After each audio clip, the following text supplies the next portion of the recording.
விடுதலை சிறுத்தைகள் மக்கள் நல கூட்டணியில் இடம்பெற்றுள்ள தோழமை கட்சிகளோடு இணைந்து மாவட்ட வாரியாக தொகுதி பங்கீடு குறித்து பேச்சுவார்த்தை நடத்தி வருகிறது. 30ஆம் தேதிக்குள் தொகுதி பங்கீடு மற்றும் வேட்பாளர் தேர்வு ஆகியவற்றை நிறைவு செய்ய திட்டமிட்டிருக்கிறோம்.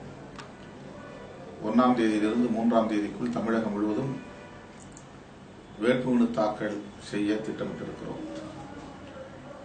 இந்த தேர்தலில் ஆளுங்கட்சிக்கு ஆதரவாக தமிழ்நாடு மாநில தேர்தல் ஆணையம் செயல்படும் என்கிற ஐயம் வலுத்துள்ளது.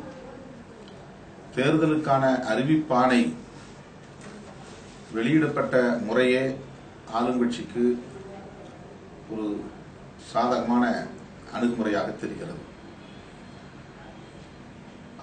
தேர்தல் அறிவிப்பாணையை வெளியிட்ட அடுத்த நாள் காலையிலிருந்தே வேட்புமனு தாக்கல், உடனே ஆளுங்கட்சி வேட்பாளர் பட்டியல் அறிவிப்பு என்று இந்த நடைமுறை அமைந்திருப்பதை பார்க்கிற போது ஆளுங்கட்சி எதை விரும்புகிறதோ அதை செய்வதற்கு தேர்தல் ஆணையம் தயாராக இருக்கிறது என்பதை உறுதிப்படுத்துகிறது. தேர்தல் ஆணையத்தினுடைய இந்த அறிவிப்பாணை என்பது அதிமுக தலைமைச் செயலகத்திலிருந்து வெளியிடப்பட்ட ஒரு அறிவிப்பை போல தெரிகிறது. ஆகவே இந்த தேர்தல் நியாயமாக ஜனநாயக பூர்வமாக நடைபெறுமா என்கிற சந்தேகத்தை வலுப்படுத்தியுள்ளது. எதிர்க்கட்சிகள் தங்களுக்கு இடையிலான கூட்டணி கட்சிகளோடு பேச்சுவார்த்தை நடத்தவோ தொகுதி பங்கீடு செய்து கொள்ளவோ கால அவகாசமே தராமல் இந்த அறிவிப்பு வெளியாகி இருக்கிறது. ஏன் ஆளுங்கட்சி கூட தன்னோடு இடம்பெற்றிருக்கிற கூட்டணி கட்சிகளோடு பேசுவதற்கான கால அவகாசம் இல்லை. ஆகவே தமிழ்நாடு தேர்தல் ஆணையம்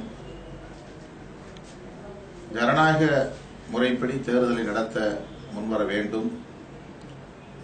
மாநில அரசின் கட்டுப்பாட்டில் தேர்தல் நடத்துவது இருக்கிறது என்றாலும் கூட மத்திய அரசும் இதில் தலையிட வேண்டும். தேர்தல் நடைபெறுகிற அன்று வாக்குச்சாவடிகளில் மத்திய பாதுகாப்பு படையினர் இடம்பெற வேண்டும் என்று விடுதலை சிறுத்தைகளின் சார்பில் கேட்டுக்கொள்கிறோம். அடுத்து இந்த தேர்தலில் ஒரு பகுதி மின்னணு வாக்கு இயந்திரம் மூலமாக வாக்குப்பதிவு நடைபெறும் என்றும், பெரும்பாலும் கிராமப்புறங்களில் வாக்குச்சீட்டு முறை நடைமுறைக்கு வரும் என்றும் அறிவிக்கப்பட்டிருப்பது அதிர்ச்சி அளிக்கிறது. ஒரு யூனிஃபார்மிட்டி என்பது இல்லை.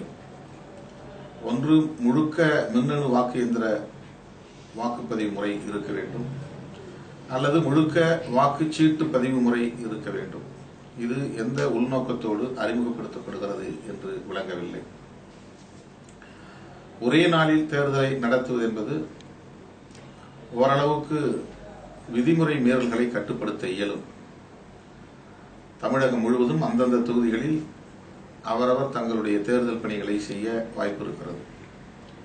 ஆனால் இந்த 2 கட்டமாக தேர்தலை நடத்துவது என்பது இடம் விட்டு இடம் சென்று கட்சிகளை சார்ந்தவர்கள், குறிப்பாக ஆளுங்கட்சியை சார்ந்தவர்கள், எதிர்க்கட்சிகளை சார்ந்தவர்கள் இடம் விட்டு இடம் பெயர்ந்து தேர்தல் வேலைகளை செய்ய, விதிமுறைகளை மீற வாய்ப்பு இருக்கிறது.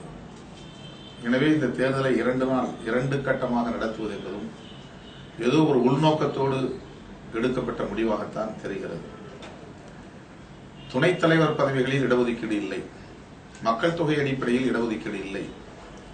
மக்கள் தொகை அடிப்படையில் தொகுதி வரையறை மற்றும் தொகுதி சுழற்சி முறையும் இல்லை.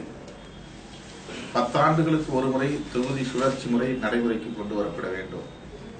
இப்போது தொகுதி சுழற்சி முறை என்பது அங்கொன்றும் இங்கொன்றுமாக ஆளுங்கட்சிக்கு சாதகமான முறையிலே அமைக்கப்பட்டிருக்கிறதே தவிர சட்டப்படி அமைக்கப்படவில்லை. இதனால் தனித்தொகுதி அறிவிப்புகள் பல இடங்களில் தலித் அல்லாதவர்கள் மத்தியிலே வெறுப்பை ஏற்படுத்தக்கூடிய வகையில் அமைந்துள்ளது. ஒட்டுமொத்தமாக பழங்குடியினருக்கு இடஒதுக்கீடு இல்லை என்கிற நிலையை ஏற்படுத்தியிருக்கிறார்கள். சென்னை மாநகராட்சியை பொறுத்தவரையில் சட்டப்படி பார்த்தால் அது தனித்தொகுதியாக அறிவிக்கப்பட்டிருக்க வேண்டும். ஆனால் தொடக்கத்திலிருந்து சென்னை மாநகராட்சியை தனித்தொகுதியாக அறிவிக்க திமுக ஆட்சியிலும் சரி, இப்போது அதிமுக ஆட்சியிலும் சரி தயாராக இல்லை. இதனை தனித்தொகுதியாக அறிவிக்க வேண்டும் என்பதுதான் விடுதலை சிறுத்தைகளின் வேண்டுகோள். அதன் அடிப்படையில் உயர்நீதிமன்றத்திலே ஒரு வழக்கையும் நாங்கள் தொடுத்திருக்கிறோம். 10 ஆண்டுகளாக அந்த வழக்கு நிலுவையில் இருக்கிறது. தற்போதும் அந்த வழக்கு விசாரணைக்கு வந்ததை தவிர அதனை விசாரிக்க அரசு தரப்பில் அனுமதிக்கவில்லை. 1 மாத காலம் கடந்து வாய்தா கேட்டிருக்கிறார்கள். துணைத் தலைவர் பதவி என்பது அனைத்து மட்டங்களிலும், ஊராட்சி மன்றத்தில், ஒன்றிய கவுன்சிலில், மாவட்ட கவுன்சிலில், பேரூர், நகரம், மாநகரம் என்று அனைத்து மட்டங்களிலும் துணைத் தலைவர் பதவிகள் பொதுவாகவே உள்ளன. இடஒதுக்கீடு என்பது இல்லை. தாழ்த்தப்பட்டோருக்கோ, பழங்குடியினருக்கோ, பிற பிரிவினருக்கோ இடஒதுக்கீடு இல்லை. எனவே துணைத் தலைவர் பதவிகளிலும் இடஒதுக்கீடு வேண்டும் என்று கோரி உயர்நீதிமன்றத்திலே விடுதலை சிறுத்தைகளின் சார்பில் வழக்கு தொடுத்திருக்கிறோம். இப்படி சட்டப்படி தொகுதி சுழற்சி முறை இல்லை, சட்டப்படி மக்கள் தொகை கணக்கெடுப்பின் அடிப்படையிலே 2011ஆம் ஆண்டு நடத்தப்பெற்ற கணக்கெடுப்பின் அடிப்படையிலே தொகுதி வரையறையோ இடஒதுக்கீட்டு முறையோ நடைமுறைப்படுத்தப்படவில்லை. இப்படி பல்வேறு நடவடிக்கைகள் சட்டத்திற்கு முரணாக இருக்கிற சூழலில் இந்த தேர்தல் நடத்தப்படுகிறது. எனவே இந்த தேர்தல் சட்டவிரோதமானது மட்டுமல்ல, ஜனநாயக விரோதமானது. எனினும் மக்களை சந்திக்க நாங்கள் தயாராக இருக்கிறோம். கூட்டணி கட்சிகளோடு பேச்சுவார்த்தை நடத்தி வருகிறோம். சுமூகமான முறையில் தொகுதி பங்கீடு ஆங்காங்கே நடைபெற்று வருகிறது. விடுதலை சிறுத்தைகள் மற்றும் தோழமை கட்சிகள், மதிமுக, இடதுசாரிகள் ஆகிய 4 கட்சிகளும் இணைந்து இந்த தேர்தலை வெற்றிகரமாக சந்திப்போம்.